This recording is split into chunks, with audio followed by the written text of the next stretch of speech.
Hello, in this video I'm going to talk about the concept of addiction, not the layman addiction, but something, but the concept um, is basically that anything can be an innate part of your life.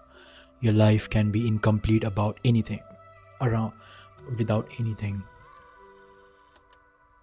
I I cried every day upon something, okay, and when I felt that pain, that no, I don't want to cry every day, I need to solve all of this in some or the other way. And then when I got the ways and I actually solved the problem and I stopped crying regularly and cry, and like obviously whatever the triggers were, those came around, and then I cried rarely but not so frequently. And then that and eventually I stopped crying, so that means I actually tackled the pain and stuff. However, then I also realized along the way that I felt my life to be incomplete without that action of crying. Then I'm not crying, so now my life has no meaning. That was my life, right? The crying was an innate part of my life. Okay, every day something came up, I cried. I do my work, I cried. I don't do my work, I cried. every every day. Okay, and then my life without that obviously will feel incomplete now. Okay, the second example, maybe most of you, I'll take me as the subject over here. I ate junk food every day, okay, every day, to cope up with that crying now, okay, to cope up with all that memories, all that whatever the mental triggers were, okay. And then I ate junk food every day, and slowly I started to know that I become miserable. I am lacking behind on my schedule, on my work, on my goals, right?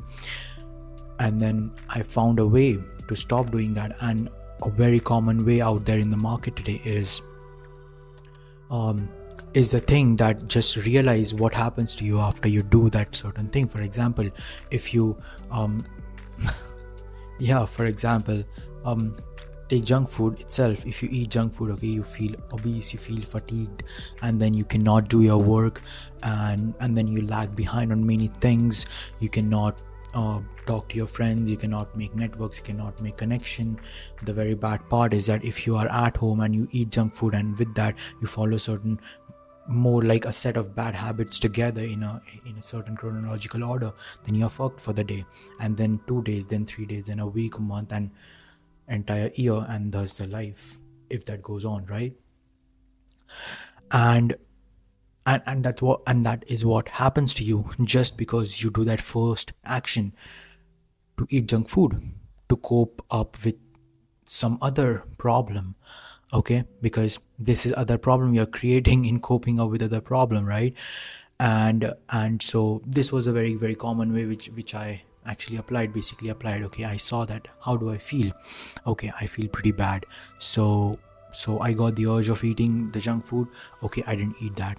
I got all of those thoughts, okay, all of that triggers and stuff, and I'm feeling pretty bad, pretty sad, pretty, everything is in sorrow, everything is colorless now.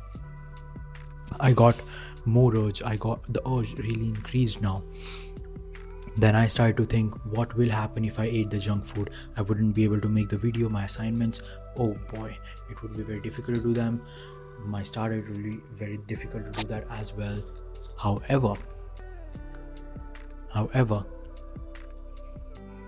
after thinking that, I did stopped eating junk food, okay, for a few days. Was living healthy, ate healthy food, and then suddenly a different kind of sadness came through. I wanted to go back to that stage. I wanted to feel that loneliness, that sadness, that bad feeling which I felt after the junk food. Now here, the trigger is not the junk food. I'm not urging for the junk food. I am urging for the effects after that. And this is how anything can become the important part of your life. Doesn't matter if it's good or bad, if it's harming you or not. Even if it's visibly harming you, it will still become important part of your life. And this is the answer for every bad thing. Why do people stay in an extremely unhealthy relationship until it is broken by the other person forcefully? because they have habit of going through that same argument. It becomes their habit. So even though they know that they had to get out of here, they still continue staying there, because if they are not there, then their life would seem meaningless, incomplete, because that important part which filled up their life for a moment would be taken away, right? So what should we do to manage all of these bad things which are harming you? How can we get rid of it and still feeling your life to be fulfilled and not feel incomplete because of their absence?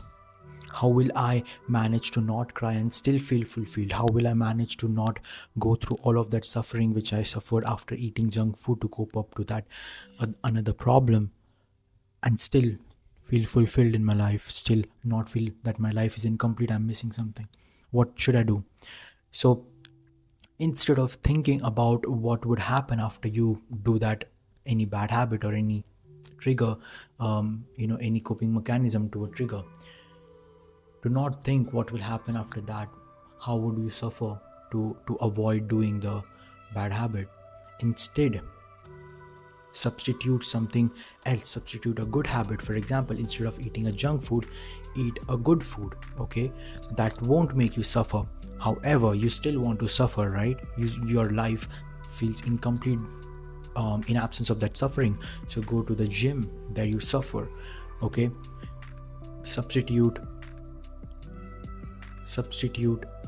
a degenerate suffer to a recreational generative suffering.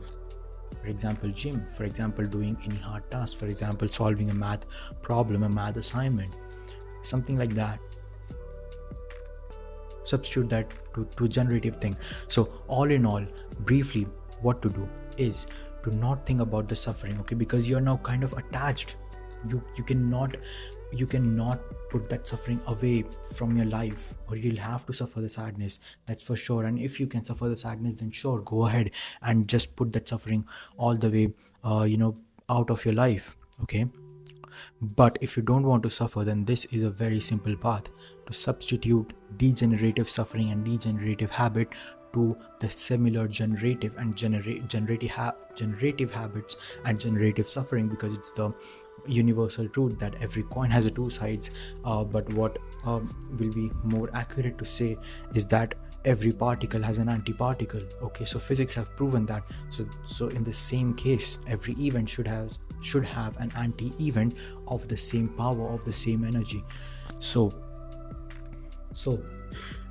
eating junk should have anti-event or anti-habit, that's eating fruits, right?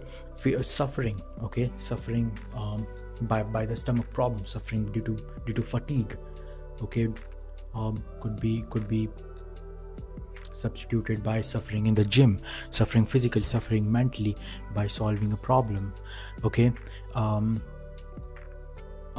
Watching porn and suffering through the dopamine problem can be substituted by watching a podcast and suffering that attention problem. You will have problem to pay attention to that, right? So watch a podcast. However, it will also give you dopamine, which you were previously getting by the porn, by when whoever the host is mentions some self-improvement habit and how the success will, and what kind of success you will get through that habit, right? And in this way, you just need to substitute generative habit in place of degenerative habits, and even the generative results in place of degenerative results, to transform your life and still be fulfilled. So if I'm addicted to crying, and I want to feel the same pain and cry, then go ahead, go to the gym and work so fucking hard that you cry from the pain. That will transform me into a healthy human being, into a potential human being. That will give me a lot of potential, but still the suffering exists, so I won't feel bad, I won't feel unfulfilled. All right, so this is the science, and that's why I sometimes feel that all this self-improvement, YouTubers and all these people At one point it was pretty famous to for this method to exist about quitting a bad habit, to like see what happens to you after doing that bad habit, and you don't want to suffer that suffering, right? But it's not actually true for everyone, because everyone's brain is different.